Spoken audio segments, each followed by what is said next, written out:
Hello and welcome back to the Consistory of the Coelc YouTube channel. I'm your host for this video, Reverend Zabel of St John's Evangelical Lutheran Church, located in Dalby, Queensland, Australia. In this video, we're going to be continuing my series on the role of women in the church, and particularly looking at the issue of women's suffrage, women voting in the church. On this video, we're going to be looking at the topic of women lay delegates to synod. So before we get started, the question would be, can you have lay people voting at a synodical conference? Now, in the coelc, we believe that laity are not to deal with matters of word and sacrament. So if we are dealing with doctrinal matters in the church, that should be handled by the clergy. However, when we discuss matters of the physical side of the church, such as church property, church charities, church funds, particularly when we're talking about stuff on a synodical level, where like all the congregations are contributing their funds towards some joint property, particularly like a seminary or stuff, those things do not need to be restricted to the clergy only, and you can have lay people get involved in voting on these matters as well. And so you would like to have lay delegates that represent their congregation. And so the question is, can a woman serve as a lay delegate?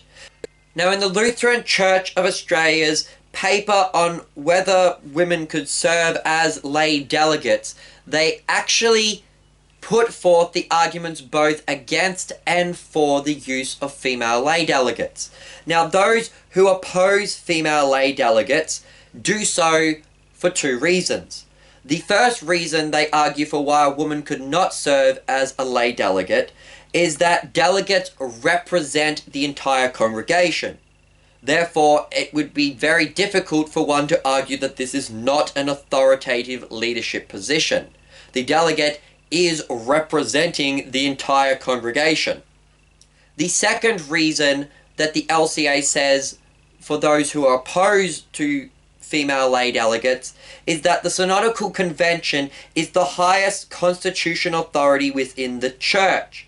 Therefore, anyone who votes at that conference would be exercising a form of authority over the rest of the synod. Thus, this is clearly an authoritative leadership position which 1 Corinthians 14 and 1 Timothy 2 forbid women from holding. Now, the LCA also puts forth the arguments in favour of female lay delegates. Their argument is that since men and women have an equal commission from Christ, then they logically cannot be deprived of their rights to vote at this synodical convention. Now, I think there's a couple problems with that statement straight up. Firstly, men and women do not have an equal commission from Christ. Firstly, because men have been called to serve in leadership positions in the church, whereas women have been called to learn in all quietness and submission, as we see in 1 Timothy chapter 2, verses 11 through to 14. So men and women do not have an equal commission from Christ. Outside of the church, any individual, man or woman, clergy or lay, can talk about Christ and spread the message of the gospel. But within the work of the church, men and women have been given different roles, just as clergy and laity have been given different roles in the church. So there is not an equal commission amongst all Christians within the church setting. Outside of the church, yes, there is an equal commissioning of any individual to talk about Jesus. But within the church, there are clear roles that have been established. Clergy do this, laity do this. Clergy can do this, laity can do this. Lay men can do this, lay women can do that. The second argument that the LCA puts forth is that they say voting at synodical convention is a means of reaching a consensus, therefore it's not an exercise of authority.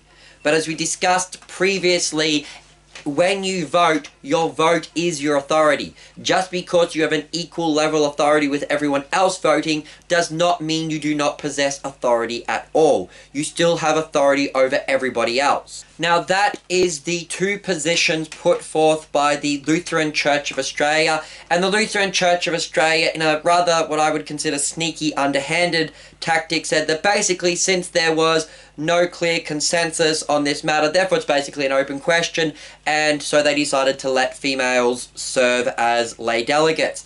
The LCA actually says that since there is no clear case that says a woman can't act as a lay delegate, therefore she can be a lay delegate. Essentially, as long as there was disagreement between the two sides, the LCA said it's an open question, we can do what we like. Groups like the Australian Evangelical Lutheran Church took a very different position though. In their foundational document, The Word Shall Stand, they say the following concerning women lay delegates. They say, it was argued that women's voting in congregational meetings and at church conventions could not be shown to be an exercise of authority such as is condemned by St. Paul, and therefore women should be given the right to vote in congregational meetings and as synodsmen. Others denied this, pointing out that the highest constitutional authority in the church is vested in synodsmen. The AELC goes on later in that section to say, as long as it is conscientiously held by some that it is an exercise of authority for women to act and vote as synodsmen, we believe that it would be a sin of offense for the church to encourage such activity for women. This is quite interesting because the Lutheran Church of Australia said, look, we couldn't come to an agreement, therefore it's an open question, so therefore let women be lay delegates.